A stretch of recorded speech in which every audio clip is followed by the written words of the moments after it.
Content warning, implied abuse, self-harm. I smelled the blood at around 11 at night. I saw the light spilling out through the bottom of the bathroom door in a thin line. Carrie. My father was right, I thought. I shouldn't be here, I thought. I felt like someone else had seized onto my body as I sat on the couch. My legs worked on their own as I stood up and walked towards the door, my mind screaming. My hand reached out towards the doorknob as every synapse in my brain within my control screamed to stop. A single tear slipped down from my cheek as I felt the cool faux brass knob against my fingertips. Please be locked. It wasn't he. It turned. I heard everything go quite inside the bathroom. The hinges shrieked as the door opened. Slowly beyond the wooden confines of the door, I could see clear the picture of the dimly lit, cramped apartment bathroom. Carrie was sitting in there, razor in hand, horizontal marks up and down her arms. Blood dripped from her forearm. My heart sank. I stepped in. What are you doing here? Why didn't you knock? She asked, tears forming as her panic grew. Alex, please, say something. I stepped closer, my feet making contact with the mat in front of the sink. Please, say something. She put her elbows up on her knees and held her face in her hands. I heard her start to sob. You probably think I'm a psycho, don't you? She cried harder. Say something, Alex. Anything. Don't do this. All those thoughts played in my head so loud I almost couldn't hear the pounding of my heart or the sounds of her tears. I stood over her. She looked up at me. Her hair was a mess. Her makeup was running down her face. The hunger was immense. The blood made my mouth water, but there was something else beginning to build in me. Something far stronger. I loomed over her and sunk down, wrapping myself around her. Don't touch me. She screamed. I could feel her pulse, her heart racing. Blood, fresh blood pumping in her veins. The other feeling grew stronger.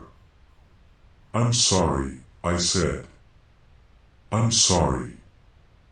I didn't know what else to do. You aren't a psycho, or a freak, or anything else that you want to call yourself, so don't ever say that. I felt her arms around me. I'm sorry I never noticed how much you were hurting, I said. I felt the blood on her arms soak into my shirt. I didn't care. The hunger was gone.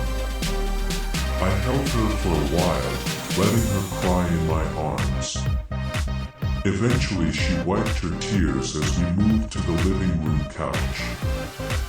I wasn't really sure what to say, or if I should say anything. I didn't have to, because she started. You are the first person since my mom died who has been nice to me. Dad treated me like shit. Mark well she didn't expand on that, and I didn't press. She could tell me when she wanted to, if at all. I figured he had something to do with why she disliked being touched. I wanted to kill him. Could I go back again if I did kill him? I wondered. I saw Mom die, she said.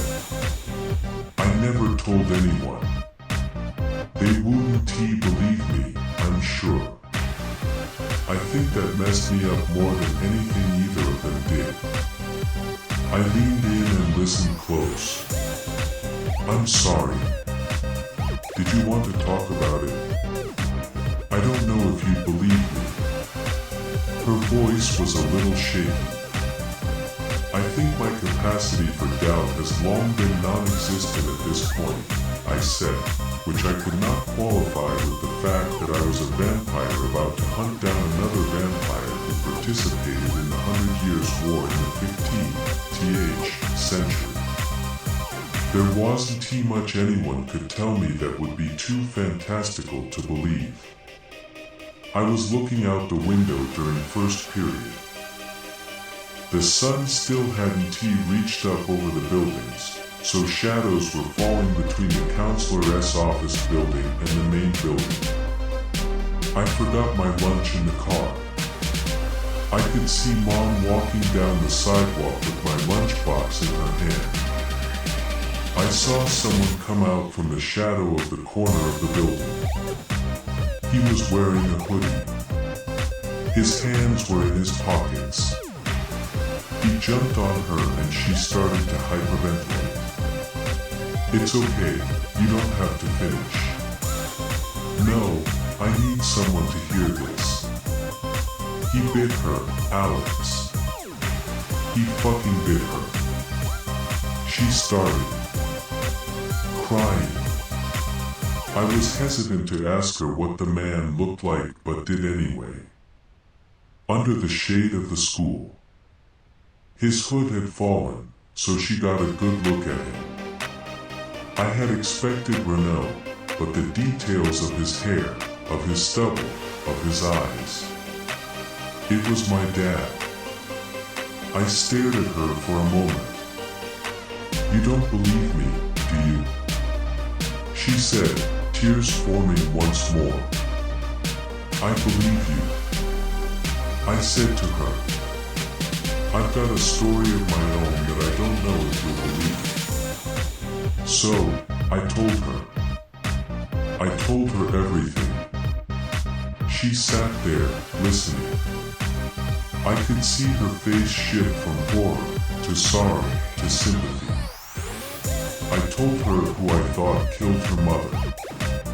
She looked confused, but I think she understood. When I finished, we stared at each other for a minute.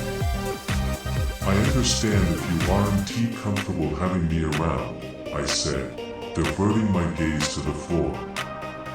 It would be safer for her if I disappeared. That's what I should have done at the start. Why would I want that? Her words surprised me.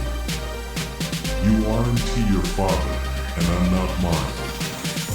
Alex, I need you here. I looked up and saw her. She was looking at me in a way that I was totally unaccustomed to. I felt her hand touch mine, her fingers wrapping around my palm. There's one more thing I need to tell you, I said, unable to look at her. I'm going to kill that old man tonight. I don't know if you'll see me again. Her eyebrows tilted as she squeezed my hand tighter. Don't say that, please. You have to make it back. I can't do this without you. Her words made me feel a twinge of guilt in my gut, but my mind could not be changed. I stood up. Don't go, she said, her voice trailing a little as she watched me head towards the door. I opened the front door. I'm sorry. I turned towards her. I want you to know you've always been special to me, and I hope that I can make it back to you. I hope that more than anything in the world. Don't, she called out as I shut the door behind me. I hoped that we were not too late to save Rachel as I drove to the church. The thought of leaving her alone with that creep had made me nauseous, but ultimately Peter was right.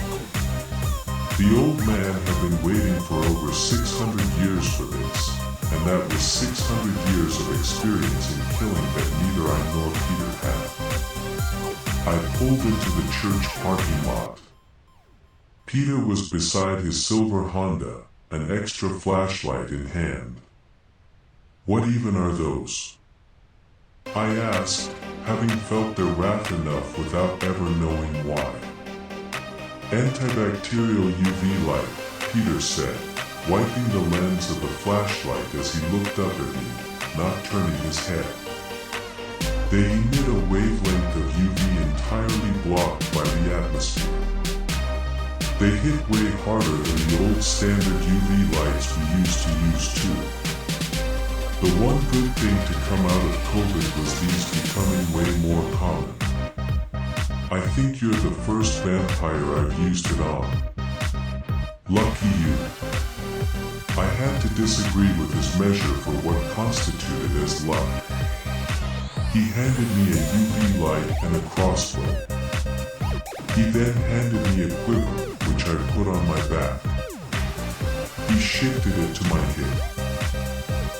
That's some movie stuff. It goes here, he said, patting the quiver. One more thing. He produced a wooden stake.